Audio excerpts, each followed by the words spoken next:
Serious topic. What's the scariest thing that's ever happened to you? Story 1. When I was about 3 or 5, around that age range, my mom was dating this awful guy who was a complete asshole. I never really told her how I felt till I was like 12, so it wasn't her fault she stayed with him. Anyway, one day me and my mom, him and his daughter went out on a river with his boat and went on the water for an hour or so. We got back to the dock and started putting everything away. Since back then I was a helpful young man, I decided I should help him push the boat away a bit from the dock. So I go over and start pushing the boat. Now before I tell you what happened, I should point out two things. One is that I was never really a strong swimmer, and I'm still not to this day, and two, I took off my life jacket before helping him. So I was pushing it and then I fell in. On the way in, I hit my head on the dock and off the boat, or vice versa, and started drowning. Now, I wasn't able to get a good breath in before I fell in because I happened so fast, so I was kinda out of air the moment I fell in. I was freaking out so much, and I was trying my hardest to swim up. I felt myself actually getting weaker, but then thankfully my mom grabbed my arm and pulled me back up. I was coughing up so much water and crying so much. I am still so thankful to her to this day. Story 2. When I was 7, I was playing in my grandpa's front yard. A random car pulled up beside me and a young lady with an older man pulled out a rabbit in a cage and she said, "Hey, you want to pet my cute rabbit?" Being the foolish and naive youth that I approached the car and I was within an arm's reach of the lady when my grandma came running out screaming at me. I don't remember what she said, but I had never heard anything like that before. The car then sped off and my grandma ripped me from the pavement and took me inside. I'm so grateful she was there, and I always think about how different my life would be had she had been a couple seconds later. Got kidnapped by an ex-boyfriend who was weirdly obsessed with me when I was 16. He said he was 18, but was really 22. He tricked me into taking a ride in his new truck to a store a few blocks away. Instead, he drove out to the middle of nowhere and tried to rip off my clothes while screaming and crying at me. It got dark out, but he still wouldn't let me leave. I was convinced he was going to rape me and then kill me in a panic, so I told him I loved him, but that my mom found out how old he was and made me break up with him. That I wanted to hide the relationship from her, but that it would be difficult to do if I wasn't back in time for curfew, because she would ground me and take away my car. He was so ecstatic that he immediately took me back to my car. I hid from him for a few years, but ran into him at a gas station when I was 19. I swear I could feel my heart stop beating. Years later, I heard he was caught in an FBI sting for online predators and went to prison. Story 4. My abusive, soon-to-be ex-husband took up blacksmithing a few years ago, despite us living in a small apartment. This involved keeping a hefty propane tank in our home, specifically in the living room between the bedrooms and the only exit. Have cats, but it was just sitting in the open, and he insisted on smoking his weed pipe with a torch while sitting right next to it. I do not know how that went on so long without tragedy. I begged and pleaded and reasoned, even said we really shouldn't blow up the neighbors, but Mr. Asshat could not be persuaded. When I finally escaped from him and explained what had been going on to the cops, they called it involuntary confinement, or something like that. One of the first things I did when I got the apartment back was have a friend haul away that stupid propane tank. I had to run into an apartment fire last decade to save a friend, so I was very well aware how dangerous it was living in an overcrowded fire trap of a home with a propane tank between me and the kids and our only exit. Story 5. Not something that happened to me, but something I saw. We lived on the corner of the street, and the house across the street on our right was also a corner house. Well, one day that house caught on fire because the lady living there decided it was a great idea to fall asleep with a candle on a wicker table next to curtains. It was really bad. We saw the lady jump out the second-story window and made it across the street. Well, she left her children in the house. One by one, they jumped out the second-story window. 3 tiny little children. My eldest brother ran across the street each time and brought them back. Once the firefighters put out the fire, they went inside the window to check out the house. The firefighter came out carrying a dead, burnt-up child. He had his arms up, as if he was pounding on a door. That was the most horrifying thing I've ever seen. I was driving and following a motorcycle. Probably too closely, it was during sunrise, so I had poor visibility to begin with. He had to slam on his brakes for whatever reason, and I slammed into him. Kneeling beside his gurgling, twitching, road-rashed body for what felt like hours before the ambulance arrived has never left me or gotten any easier to handle. I knew he was cognitively dead on the spot, but his family waited a week before ending life support. I prayed so much that week that he could somehow pull through, so I could rid myself of some of the overwhelming guilt. But it didn't happen. This was 10 years ago. I was 18, and I still get occasional night terrors and tons of intrusive thoughts/flashbacks. But that's nothing compared to what his family had to go through. I'd have also been shot at, and I would rather be shot at and even hit than go through that accident again. Story 7. I was 12 at the time and at a party. It was a sleepover for all kids graduating primary school going into high school. I came from a small school, so there was only a handful of us. The host invited his friend from out of state who was 15 to 16. The host himself was 14 because he repeated a few years. When it was time for bed, I was half asleep when I felt two people slide into bed with me. It was the host and his friend. A little background, I was being friendly with both these guys because that's how I was raised, and it took a lot of years in therapy for me to realize just because I was friendly didn't mean I was inviting them to do anything. Anyway, I was scared as shit, and they were touching me. I was frozen on the spot and couldn't actually tell them to stop, childhood trauma. So instead I told them that my phone, flip phone lol, was almost out of charge and my mom said I had to keep it on in case she called, and if I didn't answer she would be worried and call his mom. They believed me and let me out of bed, where I proceeded to panic text my mom to come get me. 14 years later and I still have trouble with relationships and haven't actually made it past the first date. I have no idea if I was going to be murdered or robbed, but on New Year's Eve 2018, I was going home at like 1 a.m. and met a couple crying at the subway station, asking to call the police because they got robbed. Woman seemed drunk. The cops told me they couldn't do anything. They would have to go to the station the day after to file a report. Then I asked the couple if I could help them, and they say they lived somewhere close, and it was on my way back home. So I helped get the girl up, her arms around my shoulder and her boyfriend's. After 10 minutes, where the girl was agitated and weird, I assumed due to alcohol. Near a dark alley, the guy takes a phone call, and I don't understand what he's saying, some different language. The girl stops, while not drunk state anymore, tells me almost crying, I don't want to do this. I never wanted to do this. Please, please run. Go home and run. Don't stay here. And she goes back while grabbing her boyfriend, who's just screaming to me, hey, where are you going? Come back. At the moment it felt weird, but the more I look back on it, the more I feel like I got very, very lucky that night. Was walking on the sidewalk near a freeway overpass when I heard an enormous crash. A man, a 15-foot piece of guardrail, and a V8 motor came flying down from the freeway. I literally jumped out of the way as it landed on the spot I was just walking on. The guardrail made a huge gash in the sidewalk. I would have been squashed. The man was twisted in every direction. His body was ripped apart. Apparently, he hit the guardrail in his car with such force the motor was ripped from the motor mounts, and he flew through the windshield. It was right across from a fire station, but the guy was dead. I just walked away, but it's always been a terrible memory. A man stalked me until he got my morning routine down.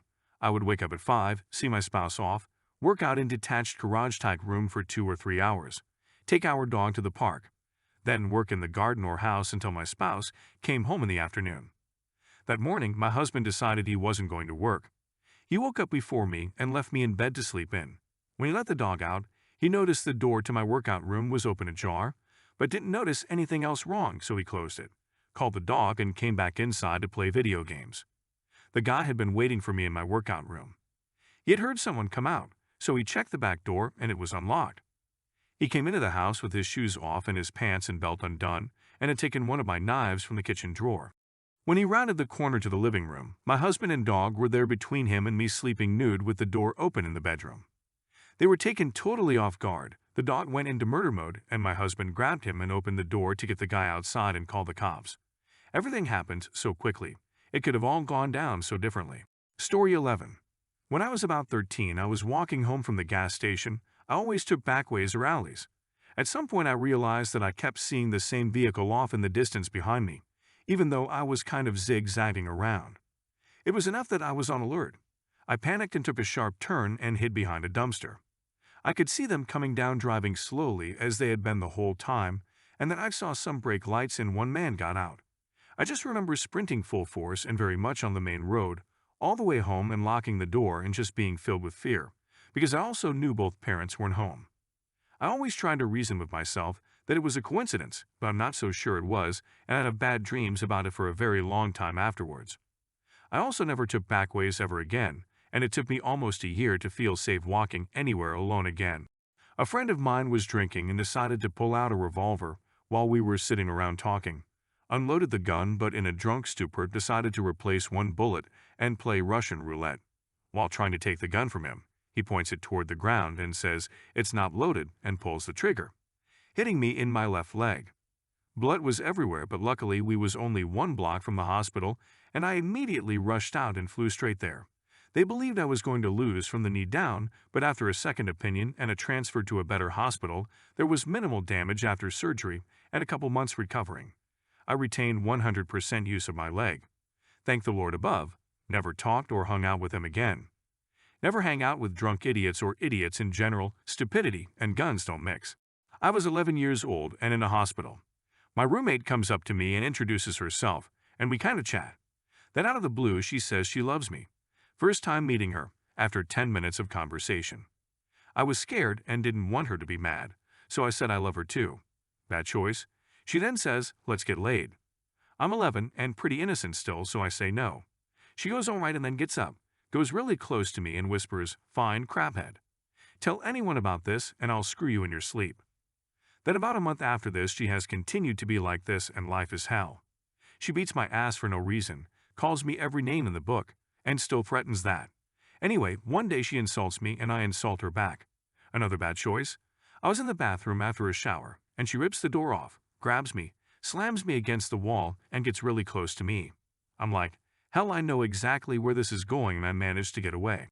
Still traumatizes the crap out of me. It's been a couple years and I'm doing better, but it's still scary. Story 14. Summer day a couple years ago. Riffing with a buddy in a group, twisty narrow road in the country. I typically ride close to the inside line, but this time I was letting my buddy ride inside and I rode the outside line of the lane. We were doing the speed limit, maybe 5 over, not goofing off or showboating. No alcohol. Around the last corner we started and there was a patch of gravel from the shoulder in the road right in my path. With fractions of a second to react, I could do nothing but try to hold my line. Instead, the gravel pulled my bike gradually into the guardrail at speed, approximately 65 miles per hour, and I rode it like a pinball. The crash bar caught on the guardrail, which pulled the front tire and then headlight into the guardrail, causing the bike to buck its rear end, sending me 12 into the air before crashing down on the pavement, then sliding on my chest, knees, and arms for 60 feet. Thank the guy who invented full-face helmets and leather riding vests. I wouldn't have a face or be here had I not been wearing one. The vest saved my chest and back. My thumb crushed, fractured, my right foot several bones fractured. 30% of my skin, mostly my left side, knees and elbow, was gone. I have flat spots on my knees to this day, and scars for life to remind me. It took almost a month of intermittent rain to whiz all of my blood off the guardrail. And yes, I still ride today. The same way I always have. Was just plain bad luck. 5 years ago, when I was go-karting with my family in our racing carts, I decided to put my scarf around my neck to protect me from the sun. Stupid, I know, but I live in South Australia. Shit fries you. In the slowest part of the track, after 8 laps, the scarf came loose, and I didn't notice. It got caught in the rear axle, and rather than come loose it noosed and tightened beyond belief. I was only conscious for a few seconds, but the fear was incredible. I genuinely thought I was going to die. Luckily, my brother was behind me and managed to get it off after 15 to 20 seconds. Came to almost instantly and rushed to hospital as my neck was swelling. I managed to save myself from major damage as I reacted as soon as I felt the scarf tighten and protected my trachea. Have a pinched nerve in my neck which fires up every now and then, but ultimately came out pretty okay. I had a heart attack at 25 years old on New Year's Eve while I was at home on my own. Wasn't really feeling well during the day, but like a flu, so I canceled my plans, and about 10 p.m. I started sweating uncontrollably, and within half an hour, had this indescribable pain in my chest. Between the panic and the pain, I couldn't really do much. I absolutely thought I was going to die on my own on New Year's Eve. I somehow managed to dial 000, and for a final joke to the situation, I went into cardiac arrest at exactly midnight. My mother's third marriage was to a pedo. She married him after divorcing my dad. Unfortunately, he didn't chicken out and threatened me with a gun. I was too scared to ever say anything because he kept saying he would kill my family, me, and himself if I did. Even after they divorced, she still let him come around for a year or more. I'm still scared even over a decade later and of ever seeing that psycho again. It's left me extremely messed up, and it's hard to even try to be in a relationship. Been going through a lot of therapy. Carbon monoxide poisoning while house sitting for a friend. I thought I was just coming down with something headache, very tired and weak, until I passed out in the kitchen and my then boyfriend decided to look up my symptoms. Apparently he also wasn't feeling well. Long story short, we called the gas company to come out and check. I don't remember the exact reading, but the guy tells us the level it's at. You shouldn't even be going into the house. He then urged us to go to the hospital. It took over a year for me to feel normal again. Story 19.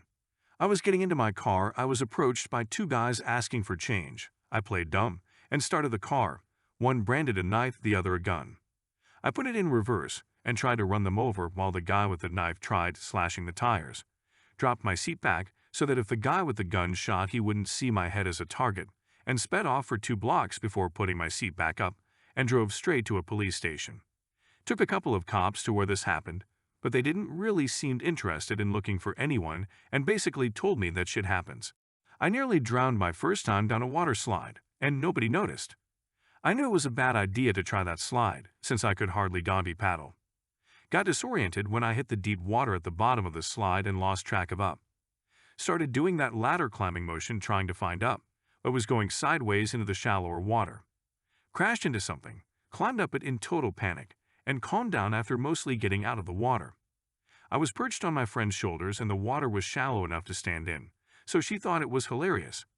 But I totally see how drowning people end up drowning other people. There is no room in that panic for identifying objects. It's all grab and climb. Started coughing up blood after having a cigarette a while back. A lot of blood. I've smoked for 20 years. I was in denial for a day and refused to see a doctor. Finally went to the ER and got a scan done. I was already starting to think how to get my affairs in order. It turned out to be pneumonia. I quit smoking on the spot, scared straight. A robber got into my house when I was about 8. Luckily, my dog noticed and bit the guy's leg and wouldn't let go. My dad heard the commotion, ran downstairs to see the robber trying to go back over the fence, with my dog still attached to their leg. My dad had to pull my dog off this guy's leg because she wouldn't let go. Police were called, but the guy was long gone. Doggy is still alive to this day.